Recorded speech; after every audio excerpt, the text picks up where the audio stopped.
تو عمرہ زائرین جو ہیں وہ واپس بھی آنے والے ہیں اس سیزن کے، جو لوگ چلے گئے تھے شروع میں، کیونکہ عمرہ جون کو شروع ہو چکا تھا اور آج 25 جون ہے، تو عمرہ زائرین تو واپس آنے والے ہیں. لیکن ان 10 دنوں کے اندر 15 دنوں کے اندر بھی سعودی حکومت نے 7 سعودی کمپنیوں کو بلیک لسٹ کیا ہے. اچھا. اب جو آپ سوشل میڈیا پہ دیکھ رہے ہیں، جو اس وقت معاملات چل رہے ہیں، یا سختی ہے یا پالیسی کیا ہے، تو اس کی وجوہات آپ سنیں کیوں کیا انہوں نے. تو وہ بھی زائرین کے لیے ہے کہ ان لوگوں کے پاس، اب زائرین کو کوئی نقصان نہیں ہوا، عمرہ زائرین کو انہوں نے کچھ نہیں کہا، وہ لوگ جدہ پہنچے ہیں، مدینہ پہنچے ہیں، اپنے ہوٹلوں میں چلے گئے ہیں. جن لوگوں نے ان کو یہاں سے روانہ کیا یا جن لوگوں نے ان کو ویزا سپانسر کیا سعودی عرب سے، جن 7 کمپنیوں نے، انہوں نے نہ تو ارائیول انٹیمیشن دی ہے کہ یہ کب تشریف لا رہے ہیں، کس ایئر لائن سے آ رہے ہیں، ان کی ٹرانسپورٹیشن کا نظام کیا ہوگا، ان کی اکاموڈیشن کا نظام کیا ہوگا. اب ان کمپنیوں نے یہ ساری جو خدمات دینی تھی، یہ انہوں نے معلومات جو ہیں وہ فراہم نہیں کی سعودی حکومت کو، تو انہوں نے ان 7 کمپنیوں کو بلیک لسٹ کیا. جی شفیق کاشف صاحب بہت شکریہ. یعنی بالکل آپ نے درست فرمایا کہ پالیسی آسانی کی بنتی ہے، لیکن جب اس کو مس یوز کیا جاتا ہے تو اس کی سختی بھی سہنی پڑتی ہے. لیکن پھر بھی انہوں نے یہ کیا کہ حجاج کی بجائے، زائرین کی بجائے ان کے ذمہ داران کو سزا دی. بہت شکریہ آپ کے قیمتی وقت کا. ناظرین، بہت بڑی خوشخبری جو شفیق کاشف صاحب نے میں سمجھتا ہوں بریک کی ہے پاکستانی قوم کے لیے اس پیغام ٹی وی کے ذریعے سے، وہ یہ خوشخبری ہے کہ اس دفعہ انشاءاللہ حج آپریشن میں پنجاب بھر کے لوگ، لاہور سے ان کی امیگریشن ہو جائے گی اور یہیں سے وہ جائیں گے. اسی طرح پشاور، اس سے پہلے روڈ ٹو مکہ کے تحت اسلام آباد اور کراچی کے آپریشنز پہلے سے ہی یعنی کہ چل رہے تھے. تو یہ بہت بڑی خوشخبری ہے. اللہ تعالیٰ اسی طرح آسانیاں دیتا رہے اور اللہ تعالیٰ ہمیں اس سفر حج کی سعادتیں نصیب فرماتا رہے. بریک کا وقت ہے، واپس آتے ہیں. پاکستان کا مطلب کیا، لا الہ الا. ناظرین ویلکم بیک ٹو پیغام پاکستان. ناظرین، انتہائی دکھ، درد اور افسوس کے ساتھ مجھے یہ بات کہنا پڑتی ہے کہ استاد، معلم، جس کو معمار قوم کہا جاتا ہے اور جس کو پوری قوم اپنی عزت اور افتخار کا ذریعہ سمجھتی ہے، اور جو نسلوں کو تعلیم و تربیت دینے والے ہوتے ہیں، جو ہمارے ذہنوں میں نور بھرتے ہیں، جو ہمیں بصیرت دیتے ہیں، جو کسی بھی قوم کو یعنی اٹھانے کا ذریعہ بنتے ہیں، پاکستان میں اس وقت وہ اس حبس کے موسم میں، گرمی کے موسم میں اپنے رائٹس کے لیے سڑکوں پر بھی ہیں اور لاہور کا رخ کر چکے ہیں. حیرت اور دکھ اور افسوس کی بات ہے کہ یہ سلوک ان کے ساتھ ہو رہا ہے، حالانکہ ایک استاد کی عزت یعنی ظاہر ہر قوم ہی کرتی ہے، اور بطور مسلمان ایک استاد کا جو حق ہے، جو اس کی عزت ہے، جو اس کا احترام ہے، جو اس کا مقام ہے، وہ تو بہت زیادہ بتایا گیا ہے. سیدنا علی رضی اللہ تعالی عنہ کی طرف منسوب قول بہت مشہور ہے کہ جس شخص سے میں نے ایک لفظ بھی سیکھ لیا تو وہ بھی میرا استاد ہے. اور استاد کا احترام ظاہر ہے یہ پیشہ وہ ہے کہ نبی بھی ہمارے معلم ہیں اور ہمارے نبی کو اللہ تبارک و تعالیٰ نے سکھایا ہے. تو اس اعتبار سے اگر ہم دیکھیں تو کس قدر عظمتوں کا حامل یہ پیشہ ہے بطور مسلمان. دنیا یعنی ظاہر ہے کہ ان کی عزت اور احترام کرتی. لیکن اس وقت اساتذہ کیوں روڈز پر ہیں، کیوں احتجاج کر رہے ہیں، یہ ہم جاننے کی کوشش کرتے ہیں. ہمارے ساتھ موجود ہیں حسن رشید صاحب، آپ صدر ہیں لاہور ڈویژن کے پنجاب پروفیسرز اینڈ لیکچررز ایسوسی ایشن کے. حسن رشید صاحب، بہت حبس ہے، گرمی ہے، گھروں میں بیٹھنا مشکل ہے، اور استاد اس وقت سڑکوں پر لاہور کا رخ کر چکے ہیں. ایسی کیا مجبوری آ پڑی کہ اساتذہ کو اس سخت گرمی میں پسینہ بہاتے ہوئے سڑکوں پر نکلنا پڑا ہے؟ جناب، جب سے یہ حکومت آئی ہے اور اس سے پہلے نگران حکومت بھی، تو استاد سے مسلسل جو ہے تنخواہوں سے اور پینشن سے کٹوتیاں جاری ہیں. ابھی حال ہی میں 25% ٹیکس ریبیٹ جو ہمارے رعایت حاصل تھی وہ واپس لی گئی، اور اس برے طریقے سے واپس لی گئی کہ پورے سال کی جو کٹوتی ہونی تھی وہ آخری 2 مہینوں میں کاٹ لی گئی، اور عید کے موقع پہ کاٹ لی گئی. 70 ہزار 1 لاکھ کم تنخواہیں ہمیں ملی عید کے موقع پہ، اور اب پھر اس مہینے ایک دفعہ پھر. دوسرا یہ کہ ہم سے وفات میں وعدہ ہوا تھا اور ہم وہاں گئے تھے پنجاب کے ملازمین، انہوں نے 30% DRA دینے کا، ڈسپیرٹی ریڈکشن الاؤنس، کہ جو ہمارا فرق ہے سیکٹریٹ کے ملازمین سے، مراعات یافتہ ملازمین کے تنخواہوں میں، اس امتیاز کو پورا کرنے کے لیے 30% ہماری تنخواہوں میں انہوں نے اضافہ کرنا تھا. ٹھیک. تو وہ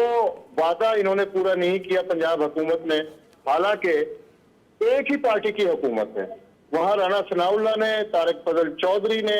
ہم سے وعدہ کیا تھا کہ پنجاب حکومت، ریٹن وعدہ ہے، تحریر ہے باقاعدہ، اس پہ دستخط موجود ہے ہمارے بھی اور ان کے بھی، لیکن انہوں نے پھر وعدہ وہ پورا نہیں کیا. اور تیسری بات پینشن کی ہے کہ 2 دسمبر 2024 کو ایسا ایک نوٹیفیکیشن ہوا کہ ہماری پینشن جو ہے آدھی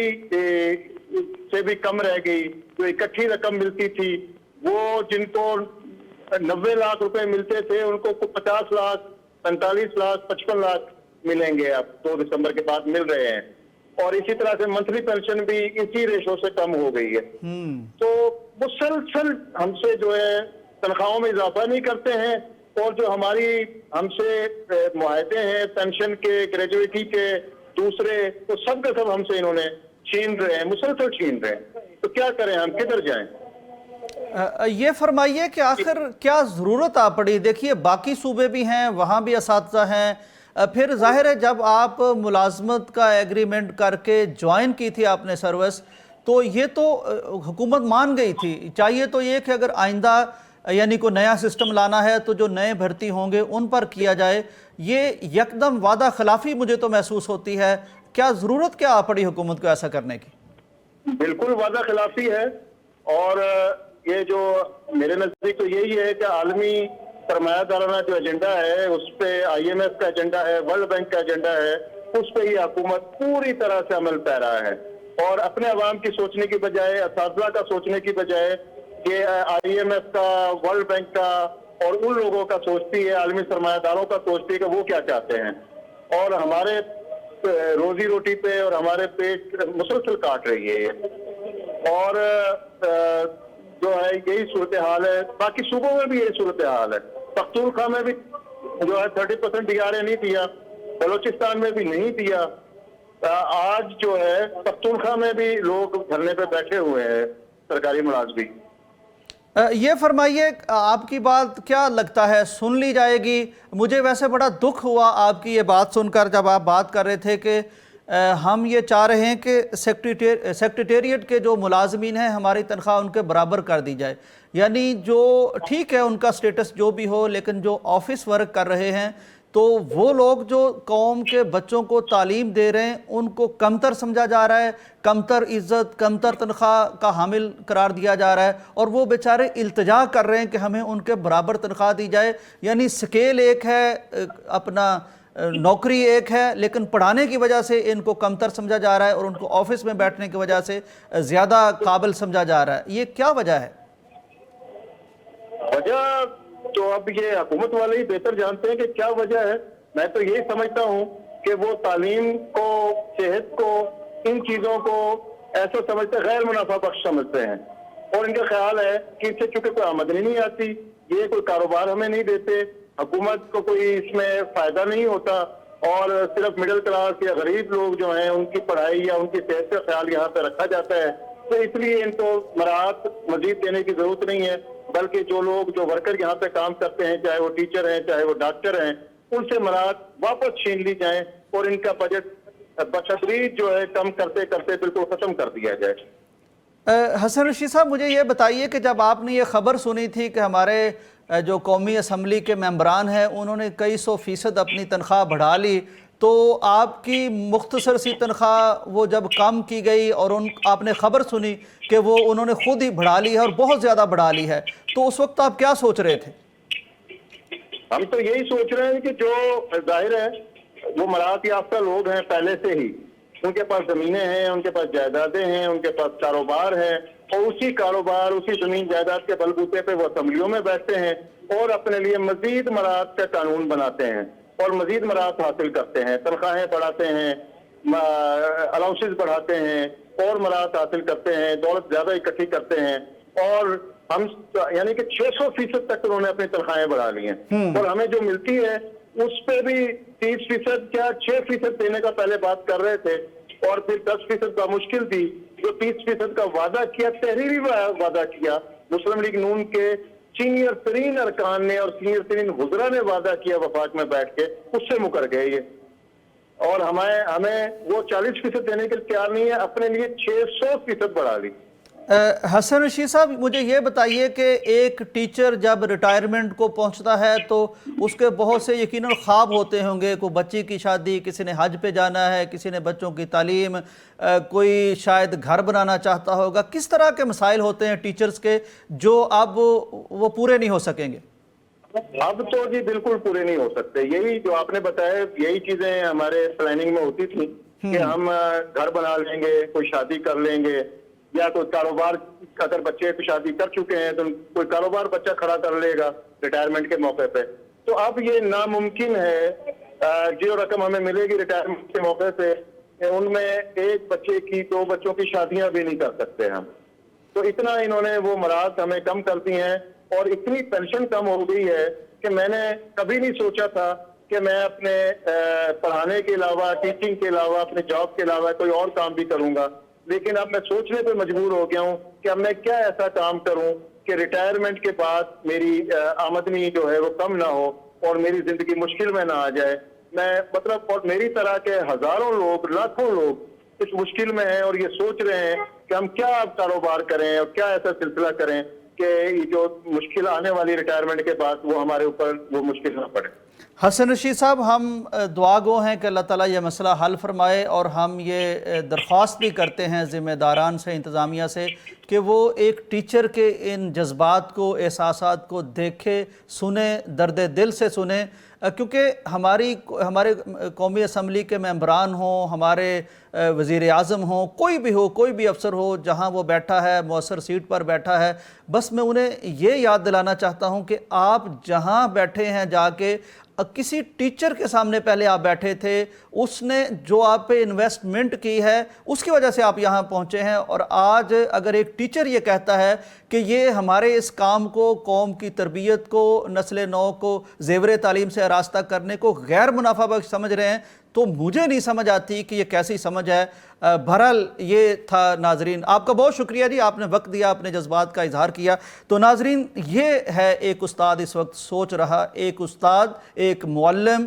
میرا نہیں خیال کہ اس سے بڑا کوئی عزت کا مستحق معاشرے میں ہوتا ہے۔ وہ کیا سوچ رہا ہے وہ آپ نے دیکھ لیا۔ ناظرین، میں نے آپ کے ساتھ ایک بہت بڑی خوبصورت خبر بھی شیئر کرنی ہے، اور میں سمجھتا ہوں کہ یہ پاکستان کا اعزاز ہے، اور یہ پیغام ٹی وی کا بھی، جس کو آپ اس وقت دیکھ رہے ہیں، اعزاز ہے۔ ایک بہت بڑی عالمی شخصیت ہیں ڈاکٹر بلال فلپس، عالمی دائی ہیں، مبلغ ہیں، اور کئی ہزار لوگ ان کی وجہ سے مسلمان ہو چکے ہیں، اور انہوں نے ایک بہت خوبصورت تحفہ دیا ہے امت کو۔ اوپن یونیورسٹی کے نام سے ایک یونیورسٹی بنائی ہے،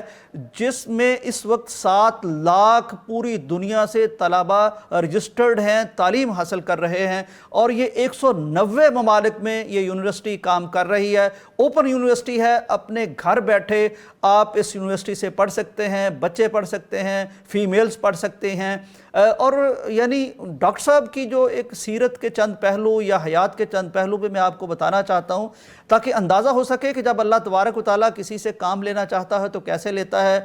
ڈاکٹر صاحب جمیکا میں موجود ہوتے تھے، کرسچن فیملی سے تعلق تھا، کرسچن تھے، میوزیشن بن گئے، گٹارسٹ بن گئے، گٹار بجاتے تھے،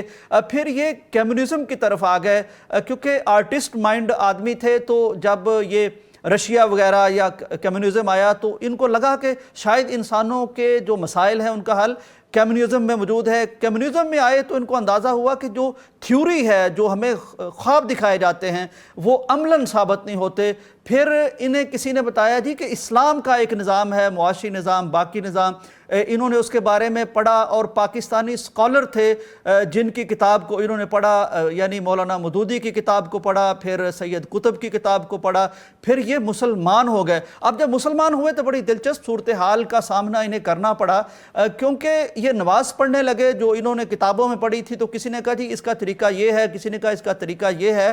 تو انہوں نے سوچا کہ اب مجھے اس سرزمین پہ جانا پڑے گا جہاں سے اسلام پھوٹا تھا، چنانچہ یہ مدینہ یونیورسٹی پہنچے، وہاں انہوں نے تعلیم حاصل کی، پھر وہیں سے گریجویشن کرنے کے بعد ایم اے کیا، ایم فل کیا، ویل یونیورسٹی انگلستان سے انہوں نے پی ایچ ڈی کی. بہت شاندار گفتگو کرتے ہیں اور نفسیات پہ ان کا بڑا کام ہے، یوتھ کے ساتھ ان کا بڑا کام ہے. تو اسی طرح یعنی سعودی عرب میں جب یہ مقیم تھے تو وہاں امریکن فوجیوں کو انہوں نے ایک لیکچر دیا، اور اس لیکچر کے بعد امریکن فوجی 3000 کی تعداد میں اسی وقت مسلمان ہو گئے. یعنی ہزاروں کی تعداد میں اسی طرح لوگ آپ کے ہاتھ سے مسلمان ہوئے ہیں، مسلمان ایجوکیشن حاصل کر رہے ہیں. پیغام ٹی وی کے ساتھ میڈیا پارٹنر کے طور پر آپ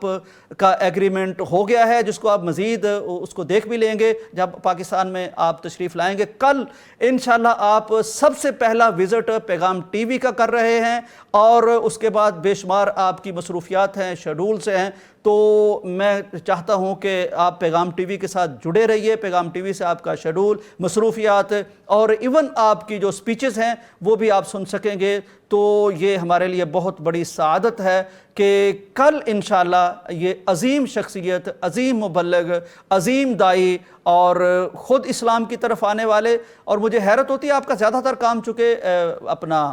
افریقہ میں ہے، تو نام آپ کا بلال ہے، تو مجھے محسوس ہوتا ہے کہ جیسے افریقہ حبشہ سے ایک بلال مدینہ پہنچے تھے، یہ آج کے عہد کے بلال ہیں جو مدینہ پہنچے، وہاں سے روشنی لی، پوری دنیا کو بانٹ رہے ہیں. ہم آپ کے لیے چشم برا ہے. اللہ کرے کہ آپ کا آنا اور یہ دورہ فرمانا خیر کا باعث بنے، سعادت کا باعث بنے، طرفین کے لیے، جانبین کے لیے، فریقین کے لیے. اس کے ساتھ ہی ہمارے آج کے پروگرام کا وقت ختم ہوتا ہے. اجازت دیجیے. اللہ حافظ. پاکستان کا مطلب کیا؟